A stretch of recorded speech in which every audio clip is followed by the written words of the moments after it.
السلام علیکم اللہ وبرکاتہ۔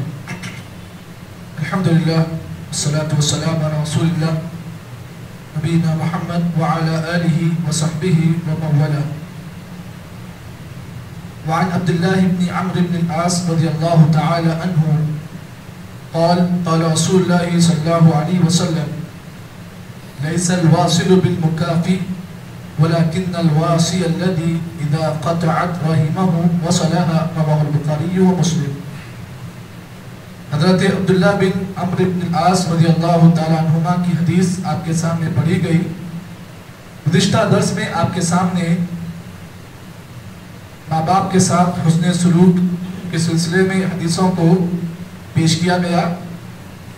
اسی کے ساتھ ساتھ آپ کے سامنے یہ بات بیان کی گئی کہ اس باب کے اندر اللہ کے نبی صلی اللہ علیہ وسلم نے رشتہ داروں کے ساتھ حسن سلوک کا بھی آپ نے حکم دیا۔ یہ جو حدیث میں نے آپ کے سامنے پیش کی ہے، آج ہمارے معاشرے کے لحاظ سے یہ حدیث بالکل فٹ ہے۔ اللہ کے نبی صلی اللہ علیہ وسلم نے آج سے تقریباً کئی سال پہلے آپ نے یہ بات کہی تھی اور آج وہ بات بالکل صادق نظر آ رہی ہے۔ راوی حدیث حضرت عبداللہ بن عمرو بن العاص رضی اللہ تعالیٰ عنہ ہے۔ فرماتے ہیں اللہ کے رسول نے ارشاد فرمایا لیس الواصل بالمکافی، رشتہ دار وہ نہیں جو رشتے کو سودے کے لیے اپناتا ہے، وَلَكِنَّ الْوَاصِلْ الَّذِي إِذَا قَطَعَتْ رَحِمَهُ وَصَلَهَا، حقیقی رشتہ دار وہ ہے جب کوئی اس سے رشتہ توڑ دے تو رشتے کو جوڑ دے، یہ اصلی رشتہ دار ہے۔ کیا مطلب اس حدیث کا؟ یہ اس حدیث کے مطلب کو ہم جانتے ہیں۔ اللہ کے نبی نے فرمایا کہ رشتہ داری وہ نہیں کہ آدمی بدلہ رشتہ داری میں دیکھے۔ مثال طور پر آج ہمارے پاس کیا ہوتا ہے، رشتہ داری میں بدلے کا دور ہے۔ اگر وہ ہمارے پاس آتا ہے تو ہم اس کے پاس جاتے ہیں، اگر ہم اس کے پاس نہیں آتے وہ ہمارے پاس نہیں آتا۔ آج رشتوں کے معاملے میں لوگوں کے پاس جو ہے بدلہ ہے۔ اگر وہ رشتہ دار ہمیں کچھ دیتا ہے تو ہم اسے دیتے ہیں، اگر وہ ہمیں کچھ نہیں دیتا ہے تو ہم اسے اپنے گھر کا ایک پھٹا لباس بھی نہیں دیتے ہیں۔ تو اللہ کے نبی نے فرمایا رشتے کا مطلب بدلہ نہیں ہے کہ آپ کے ساتھ اگر کوئی آدمی رشتہ داری نبھائے تو آپ اس کے ساتھ نبھائے، یہ اصلی رشتہ نہیں ہے۔ اصلی رشتہ یہ ہے کہ اگر کوئی آدمی آپ سے رشتہ توڑ دے تو آپ جا کر اس سے رشتے کو قریب کر دیں، اس سے رشتہ جوڑیں آپ، یہ اصلی رشتہ داری ہے۔ تو آج ہمارے پاس یہ چیز شادیوں میں بڑی نظر آتی ہے، اور خصوصاً یہ بات بھی آپ یاد رکھیں مسلمانوں کے پاس دو چیزیں ایسی ہیں جہاں پر مسلمان جو ہے آپس میں رشتہ نبھاتے ہیں۔ ایک دعوت کے موقع پر جب شادی بیاہ کا موقع ہوتا ہے تو رشتے سب یاد آتے ہیں، لیکن جب غم کا موقع آتا ہے، جب کسی کی موت ہو جاتی ہے، وفات کا موقع ہوتا ہے، تو ایسے موقع پر رشتہ دار کو یاد نہیں رکھتے ہیں۔ حالانکہ ہونا چاہیے کہ جہاں پر خوشی میں ہم اپنے رشتہ داروں کو یاد کرتے ہیں، وہیں پر غم کے موقع پر بھی ہم اپنے رشتہ داروں کو یاد رکھیں، ورنہ اسلام رشتہ داروں کو ہمیشہ اچھے سلوک کا اسلام نے حکم دیا ہے۔ اگر آپ سے کوئی رشتہ توڑتا ہے تو آپ اس سے رشتہ یہ توڑنا یہ بدلہ ہے۔ رشتہ داری کا نام بدلے کا نام نہیں ہے، رشتہ داری کا نام یہ ہے کہ اگر آپ سے کوئی رشتہ توڑتا ہے تو آپ اس سے رشتہ جوڑیں، آپ اس سے قریب ہوں۔ اگر کوئی آپ سے دور ہوتا ہے تو آپ اسے اپنے سے قریب کریں، یہ اصلی رشتہ داری ہے۔ اب آئیے اس سلسلے میں اللہ کے نبی صلی اللہ علیہ وسلم کی ایک اور حدیث آپ کے سامنے پیش کر دیں، جس کے اندر اللہ کے نبی صلی اللہ علیہ وسلم نے دو باتیں بیان کی ہیں۔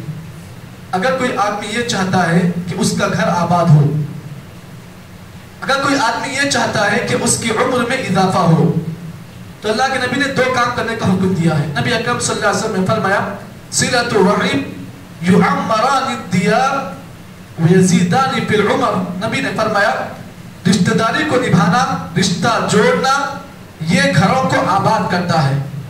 ویزیدان فی العمر، اور آدمی کی عمر میں یہ چیز اضافہ پیدا کرتی ہے۔ معلوم یہ ہوا آج جو ہمارے گھروں میں جو ہم ویران پنے کو ہم دیکھتے ہیں، ویرانی چیز کو جو ہم دیکھتے ہیں، اس کی واحد وجہ یہ ہے کہ آج ہم نے رشتے کو توڑنا سیکھا ہے۔ اگر ہمارے پاس کوئی رشتہ آتا ہے تو فوری ہم اس سے پوچھتے ہیں بھائی آپ کب جا رہے ہو واپس، یہ نہیں پوچھتے ہیں کہ آپ آئے ہیں آپ آرام سے بیٹھیے، نہیں، ابھی وہ بیچارہ آپ کے گھر میں انٹر ہوتا ہی آپ پوچھتے ہیں، کھانا پانی تو دور کی بات، پہلے پوچھتے ہیں کب آئے اور کب جا رہے۔ یہ نہیں پوچھتے ہیں کہ آپ یہاں پر رکیے جب تک آپ کو رکنا ہے. تو نبی نے فرمایا کہ صلۃ الرحم یعمران الدیار، اگر تم یہ چاہتے ہو کہ تمہارے گھر آباد ہو اور تم یہ چاہتے ہو کہ اللہ تعالیٰ تمہاری عمر میں اضافہ کرے، تو معلوم یہ ہوا عمر میں اضافہ اور گھروں میں آبادی، یعنی گھر آباد اسی وقت ہو سکتے ہیں جب ہم رشتوں کو نبھائیں گے. اس سلسلے میں ایک اور حدیث بھی آپ سن لیں، اور یہ حدیث وہ حدیث ہے جو ایک غیر مسلم کو، ایک کافر صحابی کو اسی ایک حدیث سے مسلمان بنایا. آپ جانتے ہیں کہ یہودیوں کے ایک بہت بڑے عالم جن کا نام حضرت عبداللہ بن سلام رضی اللہ تعالیٰ، یہودیوں کے بہت بڑے عالم تھے. آپ یوں سمجھیے کہ یہودیوں کے سب سے بڑے پادری جس سے لوگ علم سیکھتے تھے یہ عبداللہ بن سلام ہیں. فرماتے ہیں کہ میں ملک شام سے مدینہ منورہ کو آیا، یہ خبر سن کر آیا کہ مدینے میں ایک نبی آیا ہوا ہے جو اپنے آپ کو محمد کہتا ہے. عبداللہ بن سلام نے اللہ کے نبی کے بارے میں بہت ساری غلط باتیں سنی تھی کہ وہ دہشت گردی کی تعلیم دیتا ہے، لوگوں کو غلط باتیں بتاتا ہے. تو عبداللہ بن سلام اللہ کے نبی صلی اللہ علیہ وسلم کے پاس ملاقات کے لیے آئے، جاسوسی کے لیے آئے کہ آخر یہ نبی کیا کہتا ہے. فوری اللہ کے نبی صلی اللہ علیہ وسلم صحابہ کی مجلس میں بیٹھے ہوئے تھے، آپ نے ایک حدیث بیان کی صحابہ کے سامنے. اللہ کے نبی نے ایک حدیث بیان کی. وہ حدیث کون سی ہے؟ عبداللہ بن سلام ہی اس حدیث کا راوی ہے.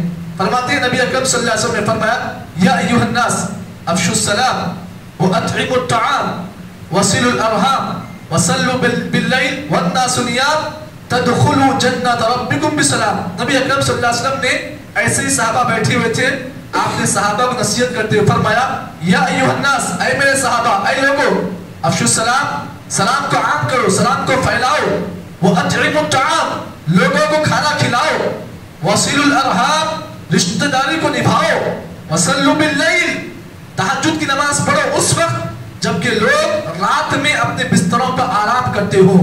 نبی نے فرمایا تدخلوا جنت ربکم بسلام، تو اللہ تعالیٰ ان اعمال کو کرنے کی وجہ سے جنت کے اندر تمہیں سلامتی کے ساتھ داخل کرے گا. معلوم یہ ہوا جنت میں داخل ہونا یہ آدمی کے لیے بہت بڑی کامیابی ہے، لیکن اس سے بڑھ کر کامیابی یہ ہے کہ اللہ تعالیٰ کسی بندے کو سلامتی کے ساتھ اگر جنت میں داخل کر دے، یہ بہت بڑی کامیابی ہے.